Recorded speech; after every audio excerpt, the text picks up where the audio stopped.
What's up, guys? It's finally here.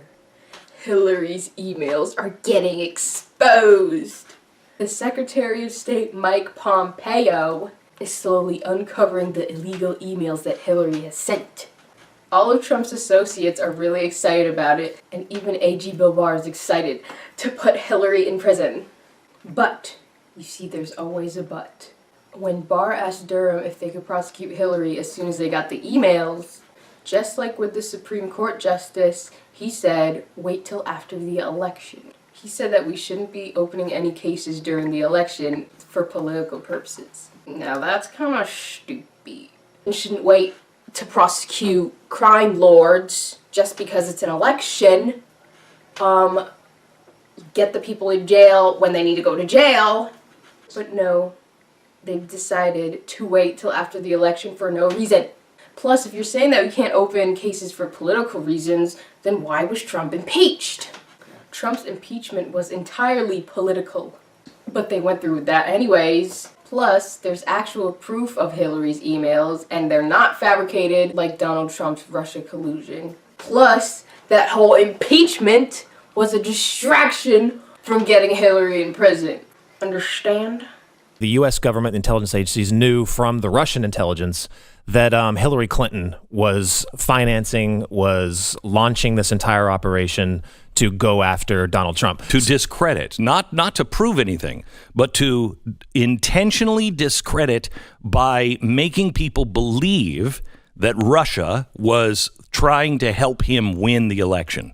So we now know that to be true, that they knew in advance that she was doing that from Russian intel. And not only that, but and not only just to discredit him, but the email hack had come out. And that specifically stated as a reason. They wanted to divert attention away from her emails. They didn't want anyone looking at that, so they wanted to pin everything on collusion between the Russians and Donald Trump.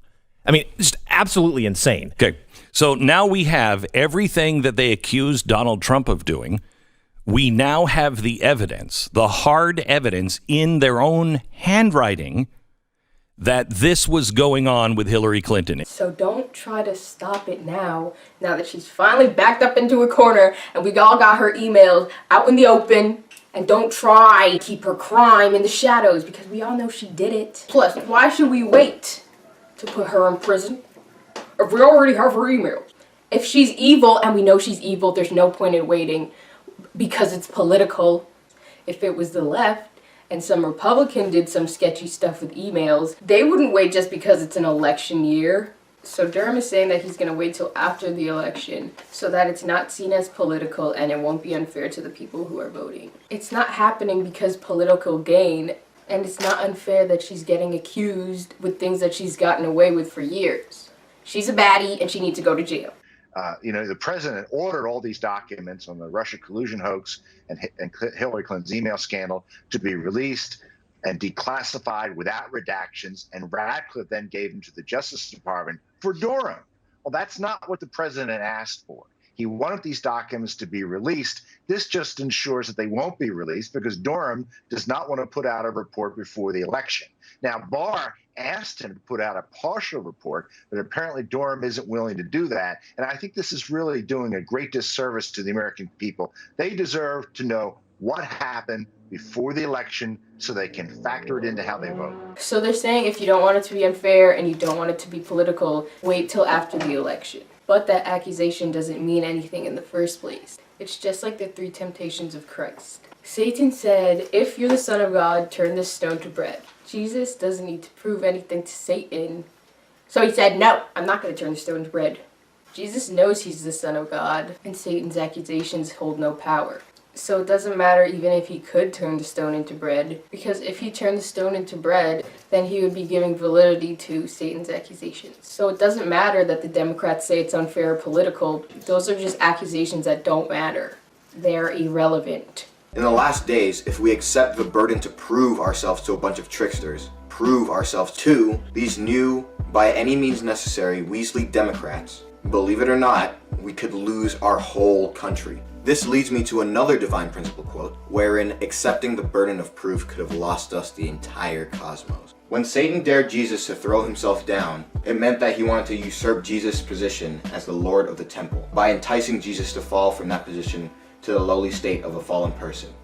At that moment, Jesus answered to him, "You shall not tempt the Lord your God." Like we've been saying in the past couple of videos, we need to be able to cast Satan into a bottomless pit where his accusations no longer hold power. Another quote from the Divine Principle says, "The prophecy that in the last days God will confine Satan to a bottomless pit signifies that Satan will be utterly incapable of any activity, since there will no longer be any counterpart with whom Satan can relate. In order to eliminate our common base with Satan and be capable of judging him, we must understand the identity and crime of Satan and accuse him before God."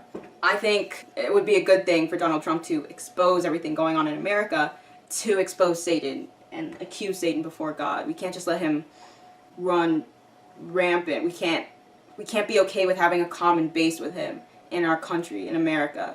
That's like being like, we can't be cool with him. We have to get rid of him if we ever want to live like in a peaceful, good world. It says, in order to eliminate our common base of Satan and be capable of judging him, we must understand the identity and crime of Satan and accuse him. So we have to accuse Satan of the crimes that he's been committing, and we have to accuse the elites of the crimes that they've been committing, so we can eliminate that common base that we as a country have with Satan. We don't want anything to do with him. This is an inescapable truth. If this keeps showing up throughout the year and throughout history, then it's inescapable, and we have to learn how to ignore Satan's accusation. We don't have to acknowledge the burden of proof. Once we learn to ignore Satan and shut him down, the same tactics being used by everyone else will not affect us. We can live our lives free of the devil's influence.